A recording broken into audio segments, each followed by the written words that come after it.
ডেকে দি। কই গো জামাই বাবাজি, ওকে ডাকছি গো, বাইরে বেরিয়ে এসো একবার।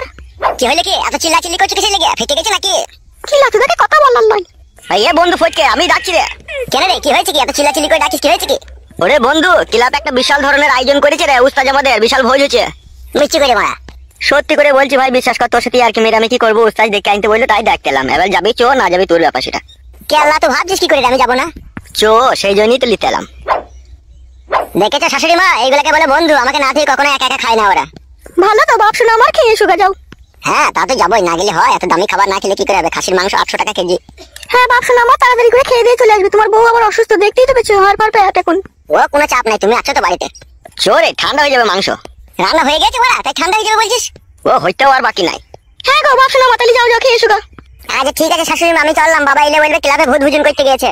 ওরে ভূত ভুজুল নয়, ভোজ ভোজন। হ্যাঁ রে বন্ধু বগাইছে, ওই হইল আর কি। তাহলে বাবাকে মনে করে বলে দেবে, হ্যাঁ শাশুড়ি মা আমি ক্লাবে মাংস খেতে গিয়েছি। আচ্ছা ঠিক আছে, বলবো যাও। বলছি মাংস বেরিয়ে যাবে নাকি? তাহলে একটা টিফিন নেবো নাকি? বেড়ে গেলে শাল পাতায় করে আনবি আয়। ঠিকই বলেছিস, এখন টিফিনে যাওয়া ভুল হবে না। বেরিয়ে গেলে তখন শাল পাতা করে আনবো। হ্যাঁ হ্যাঁ চো। আমি মাংস খাবো, আমি মাংস খাবো। হ্যাঁ রে কুটকলাই, মাংস আনবে তো তোর খালু, শাল পাতায় করে মাংস লিয়ে আনবে। ভাই বগাইছে, ওর আমি ভাই হচ্ছে যাবে। টেনশনে বেরিয়ে চো চো চো, ঢুক ঢুক ঢুক। বললো বাবা লোক, কত লোককে নিমন্ত্রণ করে দিলে বড়া উস্তাদ।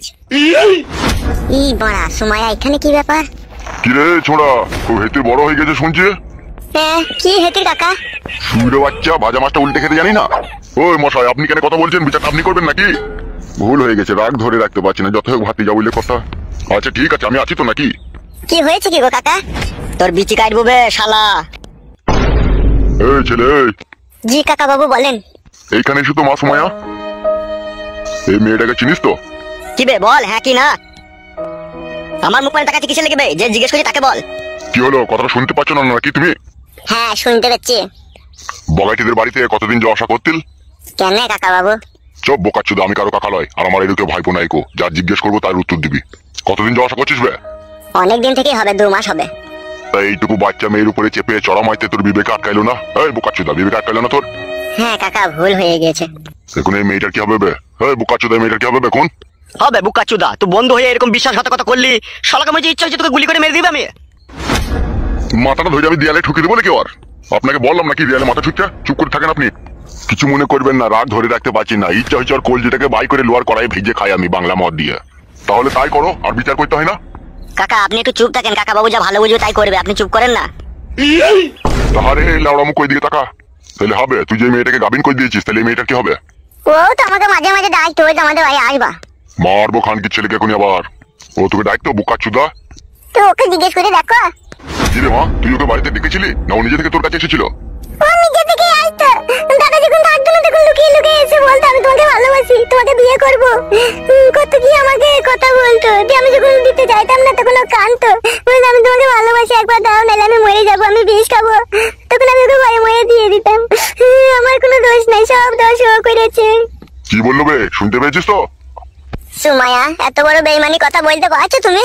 এই শালা শুইরে বাচ্চা, আমার বোনের নাম লিবি না বে মুখে। শোন, আমাকে একটা কথা শোন। জি কাকা বাবু বলেন। তোর কাছে টোটাল 2টো রাস্তা খোলা আছে। এই 2টো রাস্তার মধ্যে তোর এই ভুলটাকে সংশোধন করতে হবে, আর নাইলে তোর মৃত্যু হবে।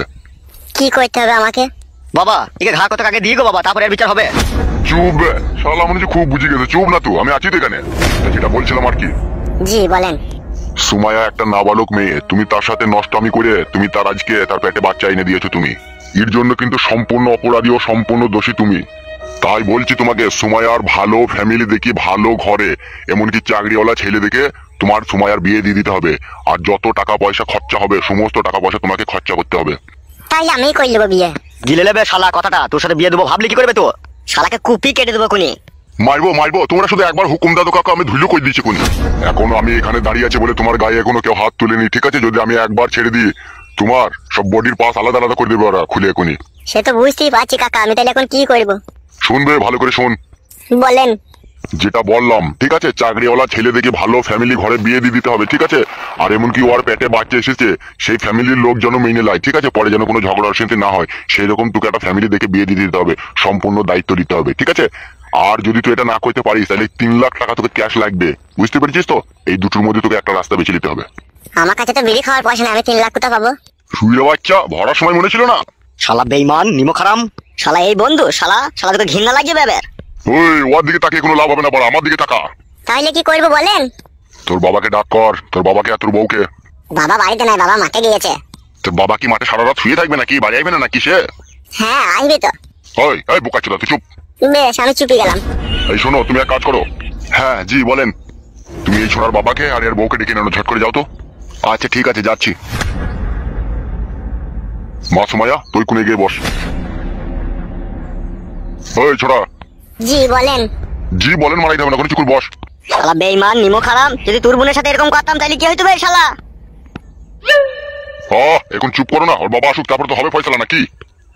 শালাদের ফ্যামিলিটাই খারাপ, শালাদের বংশ শুধু চরিত্রহীন। শালা শাশুড়ি চরিত্রহীন, বউ চরিত্রহীন, বাবা চরিত্রহীন, আবার শালা নিজেও চরিত্রহীন শালা। লাউড়া চুপ না। সুযোগ পেলে কেউ ছাড়ে না রে, সে বন্ধুই হোক আর যেই হোক, ফাঁক পেলেই ভরিয়ে দেবে।